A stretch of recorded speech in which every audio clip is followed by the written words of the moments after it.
Good afternoon. We will begin as usual with the prayer for refuge and bodhicitta. So please keep the thought of going for refuge, for protection from the suffering of samsara in mind, and think to yourself that the only way to do this is to become, to achieve freedom from samsara, from the suffering of samsara, is to become a Buddha yourself.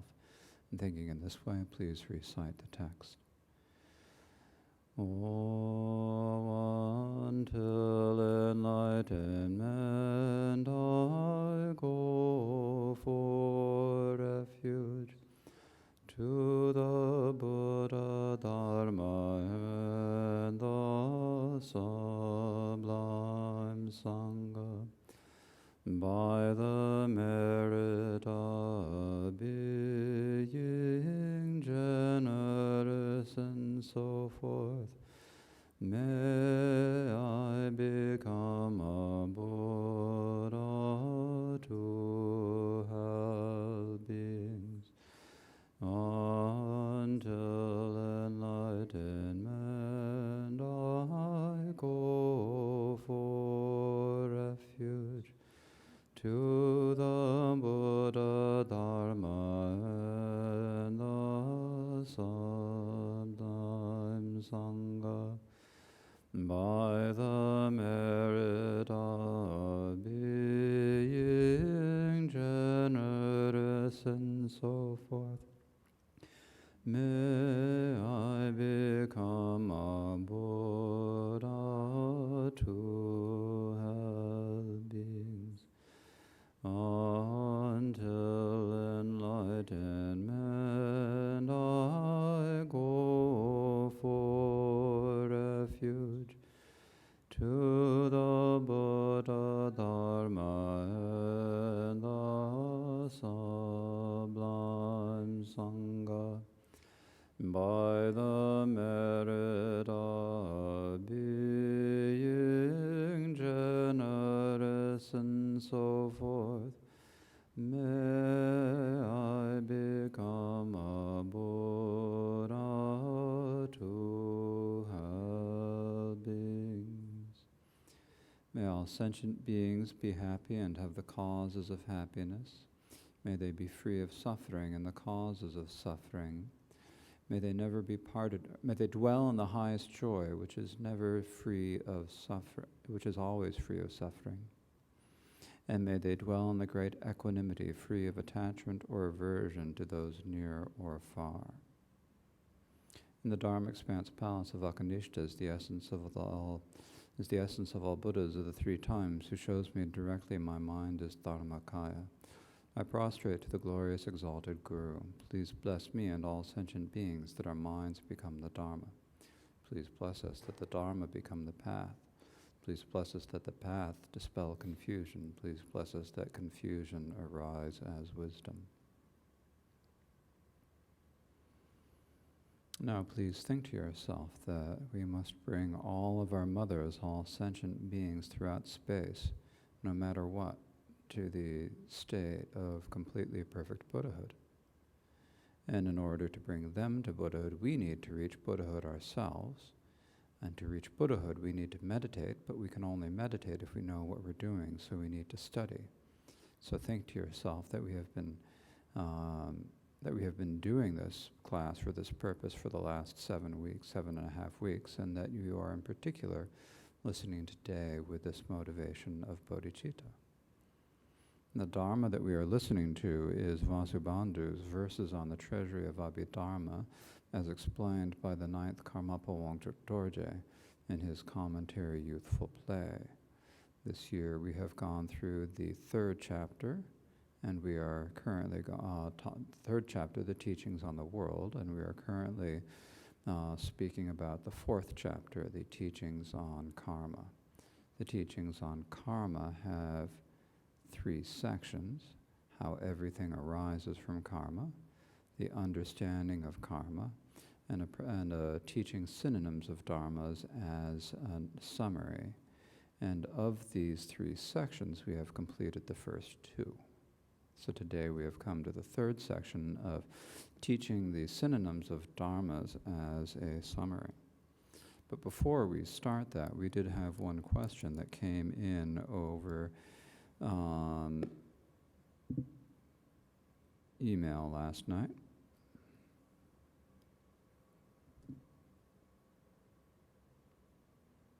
The question is, basically, yesterday we were speaking about the results of the three types of three bases of meritorious action. And so this would be discipline, generosity, discipline, and meditation. And generosity leads to abundance, discipline leads to the high realms, and then meditation leads to a removal, that is, removal of the afflictions. And so the questioner says that this is pretty clear as to you have to have the first two before you can come to the meditation. This is clear. But is this in the context of the foundation vehicle only? Is it the case that within the Mahayana there is more emphasis on the paramita of patience and diligence, and in the Vajrayana and Prajna? And if so, what are their respective results? So here, when we talk about it in terms of the three bases of meritorious actions, this is a teaching that actually does apply in the Vajrayana, and probably also in the Vajrayana, although I'm not as familiar with the particular texts on that. In any case, this is not something that is unheard of in the Mahayana. However, it's in the Mahayana we do emphasize the six transcendences: generosity, discipline, patience, diligence, jhana, and prajna. But another way we can look at it is how all of this is contained within the different types of superior trainings. The superior training in discipline, superior training in samadhi, and the superior training in prajna. So ultimately it's prajna that you need. But how do you get prajna? You can only get prajna through meditation. And it is by developing the wisdom of a certain level of equipoise that you remove the afflictions. So yes, in a sense, it is the prajna of seeing their nature that actually removes the afflictions, but that only comes when you have the meditation.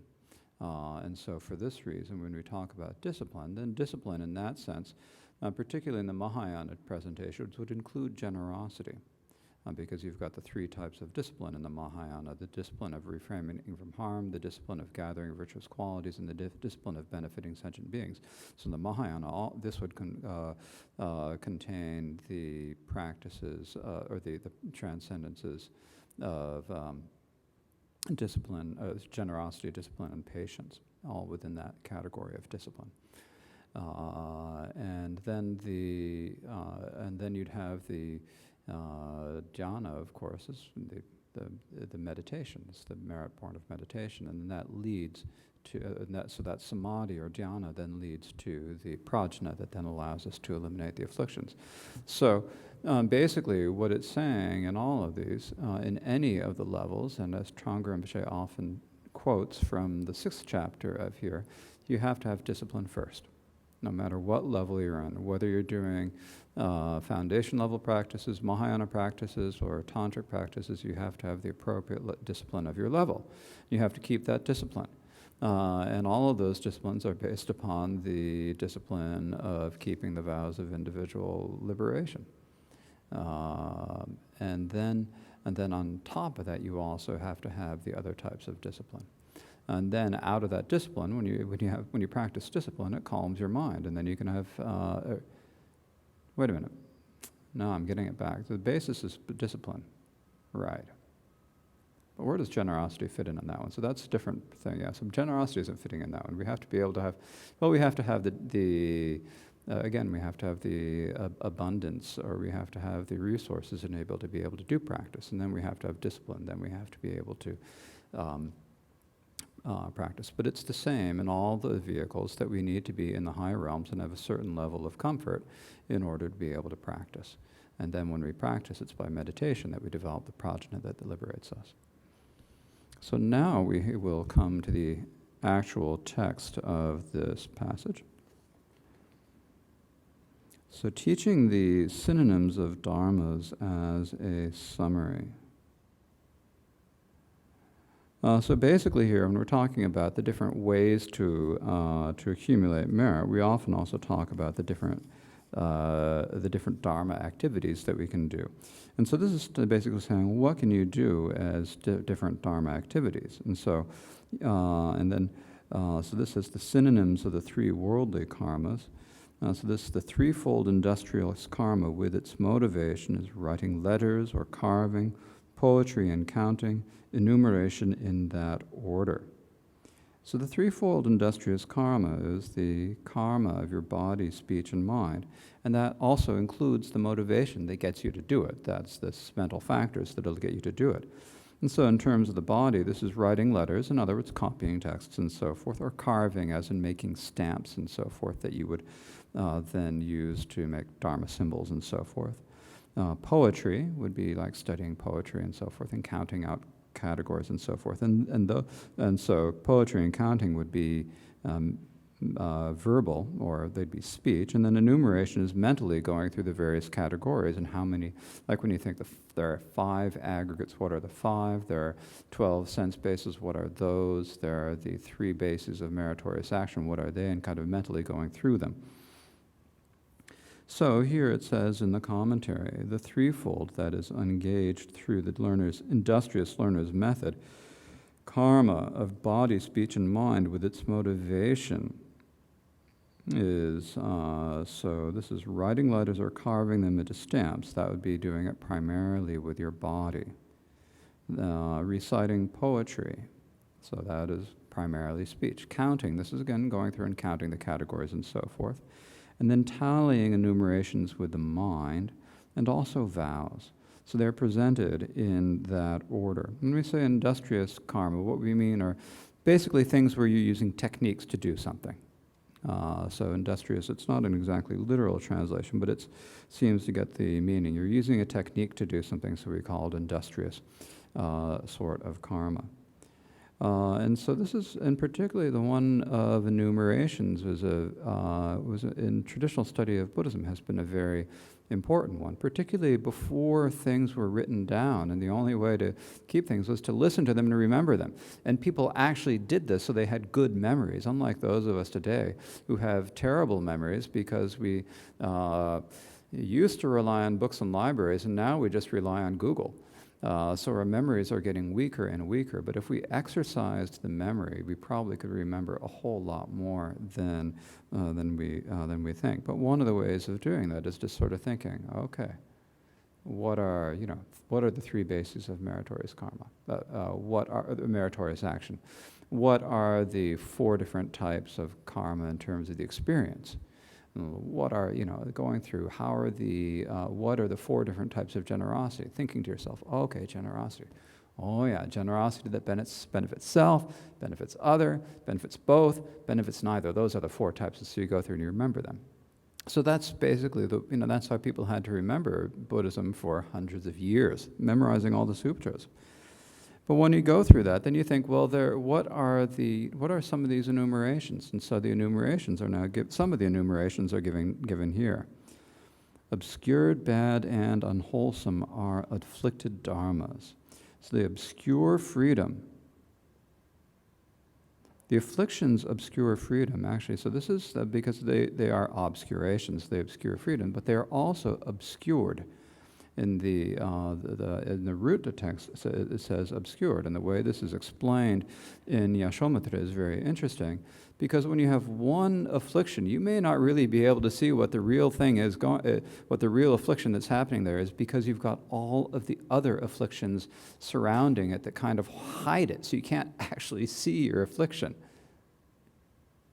This is something like our Drupal Rinpoche Khenpo Habu often says, like, you don't even recognize your afflictions. Well, why don't you recognize your afflictions? Because there are too many of them. You can't pick them out.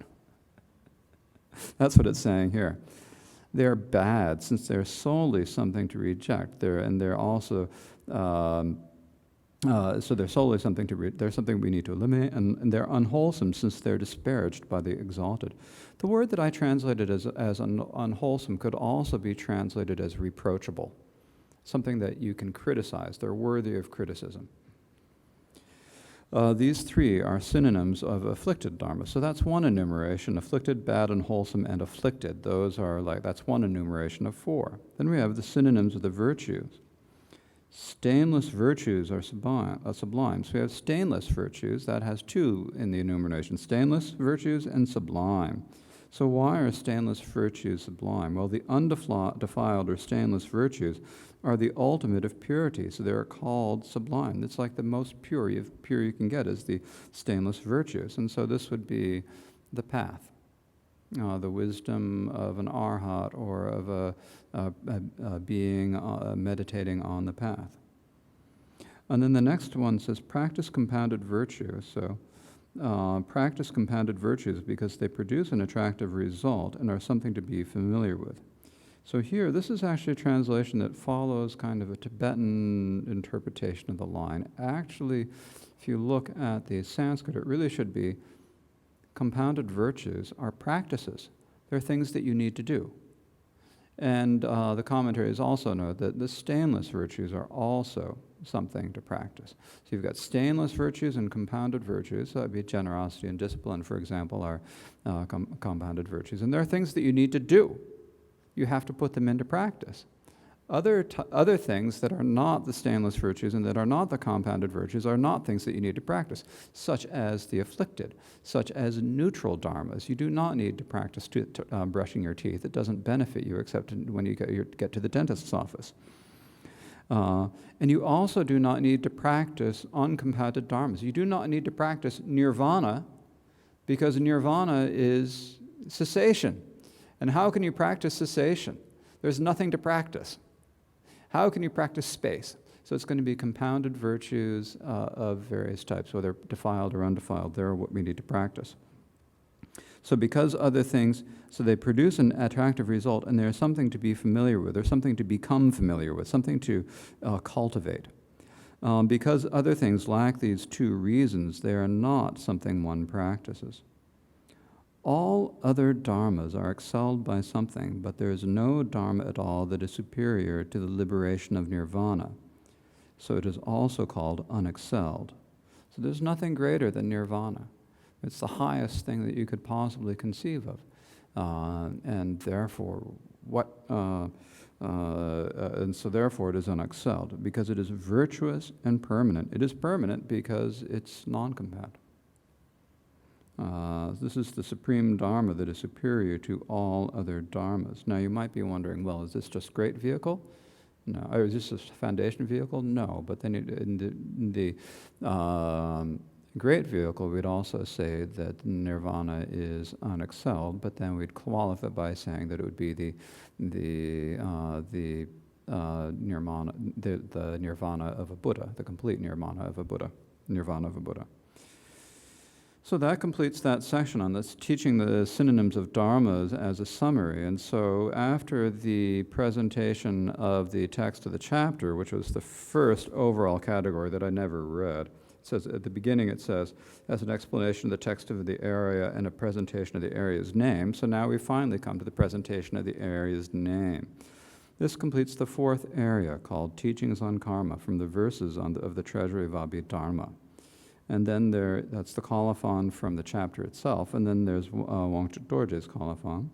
This completes the explanation of the fourth area, called Teachings on Karma, from the explanation of the verses of the Treasury of Abhidharma, called The Essence of the Ocean of Abhidharma, the words of those who know and love, explaining the youthful play, opening the eyes of Dharma, the chariot of easy practice.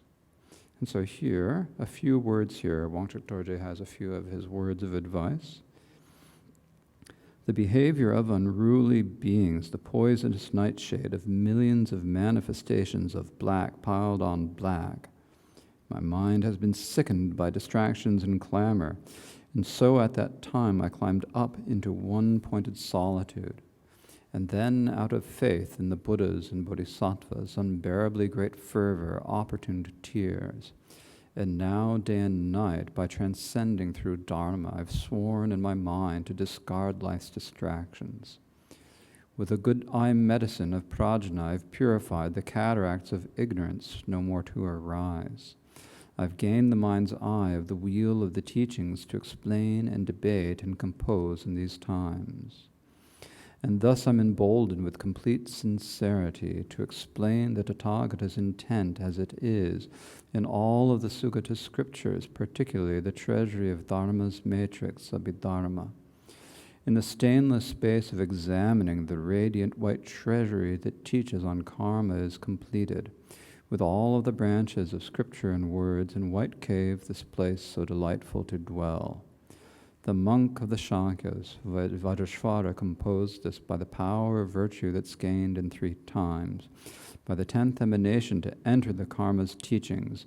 May these teachings flourish to the end of the 4 times. And so that completes the 4th area of the Treasury of Abhidharma. And so we have now spent 7.5 weeks going through these 2 chapters.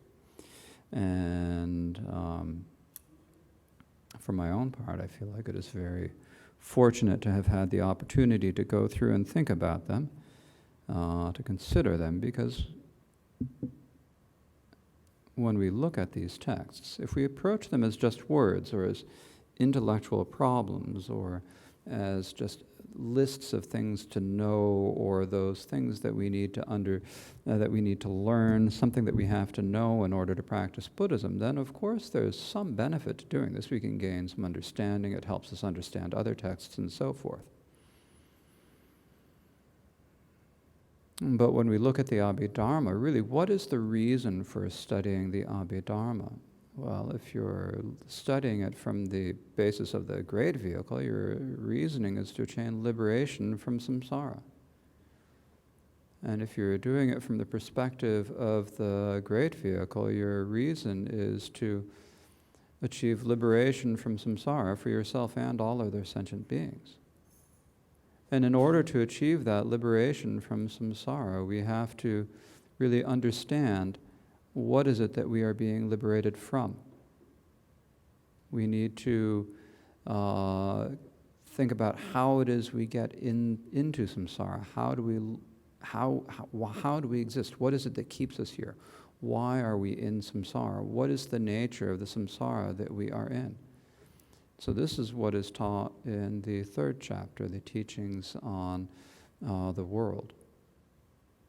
So you could go through the 3rd chapter and just kind of look at it as a number of lists, and you could look at it as a kind of nice description of traditional Buddhist geography. But in terms of what we really need to do for ourselves as practitioners, and particularly in this day and age when we don't really practice, at least in the Tibetan tradition, we don't practice the great vehicle texts for the same reason that they did earlier. We aren't trying to achieve nirvana for ourselves. We're not trying to achieve arhatship for ourselves. And we're doing different types of meditation practices, by and large, than the original masters who developed this system did. And yet, these 2 chapters are especially helpful for us, because what is really the main thing that's going to determine how far we actually go in our practice? It's really how well we understand the suffering of samsara, and how well we understand karmic cause and effect. We're also tempted to pick up books on Mahamudra and sit down and start following instructions on Mahamudra, or pick up books on Dzogchen and start looking at the sky and saying big words and having a high view. Or we get off into the middle way and we talk about emptiness and so forth, and yet, if we don't have the foundation of a basic motivation, of really thinking about things in terms of, in a dharmic way, then how are we ever going to get anywhere when we actually get down to the practices? So we have to have a good, strong foundation. If you're someone who focuses more on practice, then you've probably done the Ngundro foundation practices in whatever tradition you started in. And those are all excellent, but often we kind of gloss through the first 4 common preliminaries. We think these are easy to understand. We don't put a lot of time into them. We don't think about them. We don't gain conviction the suffering of samsara. We don't gain conviction in karmic cause and effect. And as a result, when we go through the rest of the preliminaries, we don't have as much power to our practice. If you look at the teachings, I mean, of course, I'm always more familiar with the Karmakaju teachings, but if you look at the teachings of Jamgon Kontra Lodar Tai, the Eighth Karmapa Wangchuk Dorje, the teachings of Gampopa, the teachings of Milarepa, what's the first thing you have to have is revulsion for samsara and an understanding of karmic cause and effect. So how are you going to get that? It's by studying texts such as this one, coming to understand and think about it, and really put your mind to thinking about what does it actually mean. Not just thinking on the surface level of there are 5 types of this and 10 types of that, but actually thinking about how does it reflect in our daily lives, in our own experience, and how can we take this understanding and see and use it to motivate ourselves to truly practice the Dharma to whatever level we can in the context of our lives. So we're all in different life situations, and many people listening have jobs and so forth that you go to, and that's fine. You've taken the time to listen to these teachings, and this is excellent. It's a very good sign, not because I have any particular qualities, it's a sign of your interest in practicing the Dharma. So it's a good sign from your part. And some of you have a little bit more time to have arranged your lives to be able to devote more time to Dharma practice. But whichever way we're doing it, whichever way we decide to do our practice, whether we do it as an important part of our daily life that we sustain through work, or whether it is something that we are kind of devoting all our time to, or most of our time to, if we want to make it effective, we have to understand the nature of the world, the fact that it is suffering, how that suffering arises through the 12 links of interdependence, how we are born, what happens at the time of death, how birth happens, and so forth. We need to understand the different types of karma and what effect they actually have in our lifetime. Because then when we actually understand it, we'll begin to really treasure it more and find it more helpful for our actual practice. So it's important for us to take these teachings not as mere intellectual things, but something that really we let affect us. In other words, if we actually do that, then our study of the Abhidharma here has become an antidote for the afflictions. And that's the goal of all our study. We're trying to do this to overcome the afflictions. If our Dharma practice is not becoming the antidote for the afflictions, then if our Dharma study is not becoming an antidote for the afflictions, then we're missing something. So it's important to keep that in mind. And here we have had 4 people who have been in our studio audience, and we've had lots of people watching from home over the internet. And frankly, for the people in the studio audience, they had no choice but to come every day. If they didn't come, they would have heard it.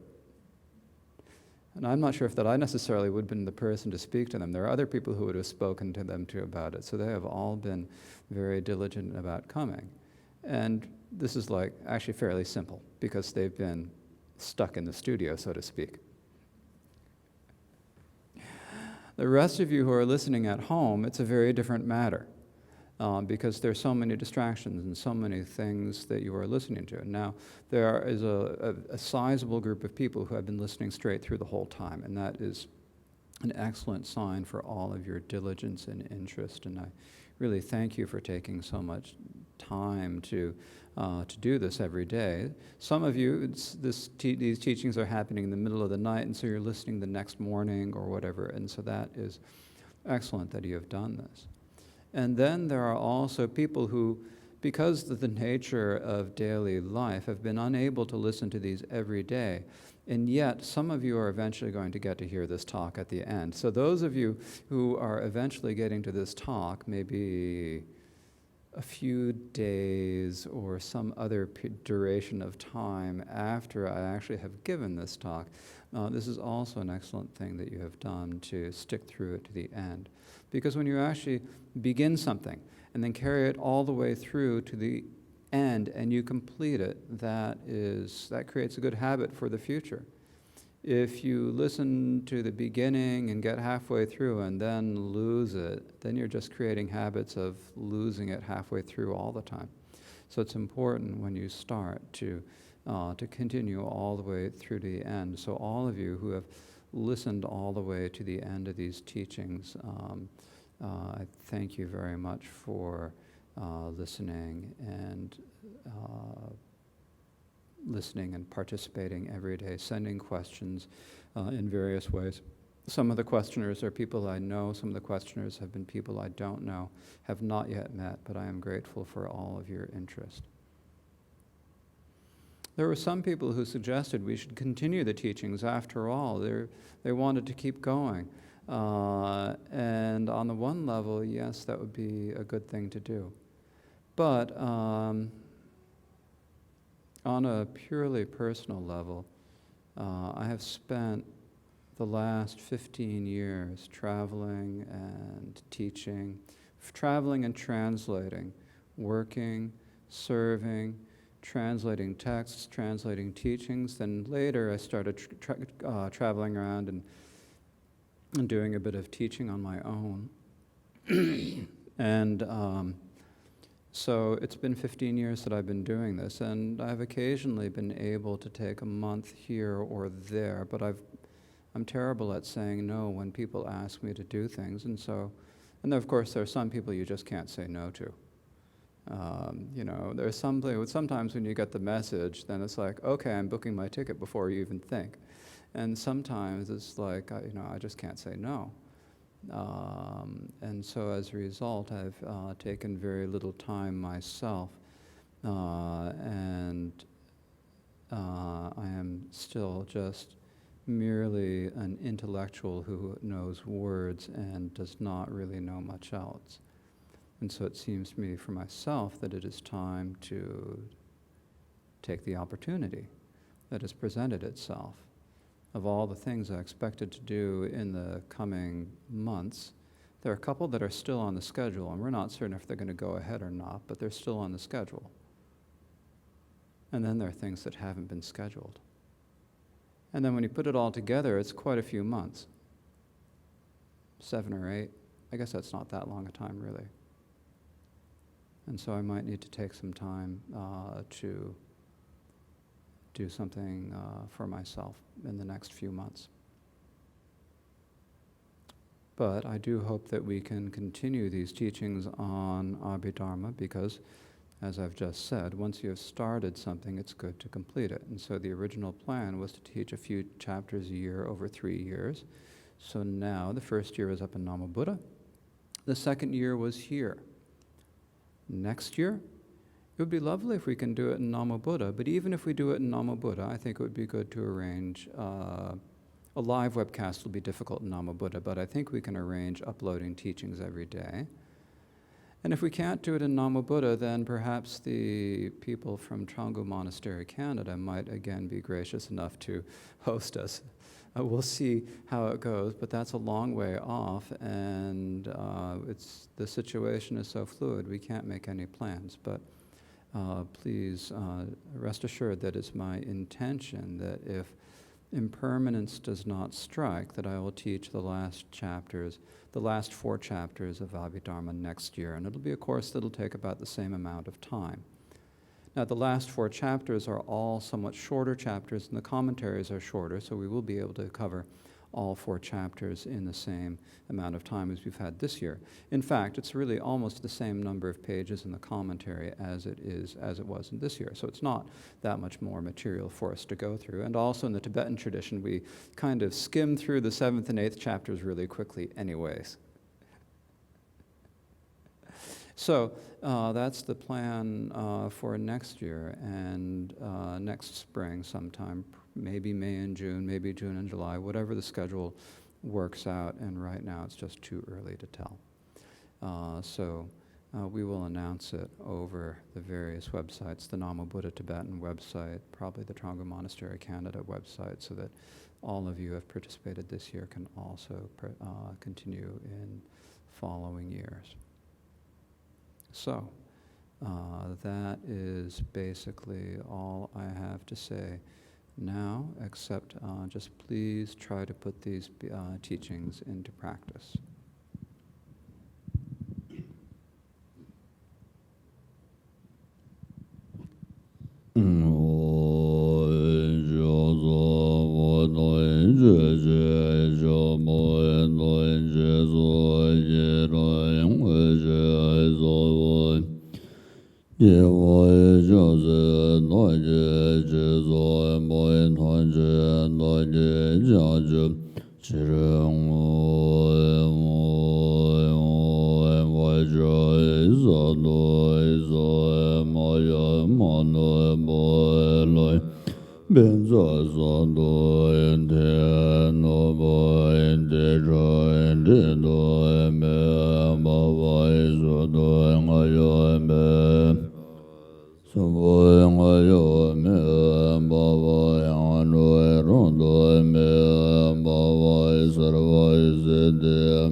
Thank you all. Thank you all very much.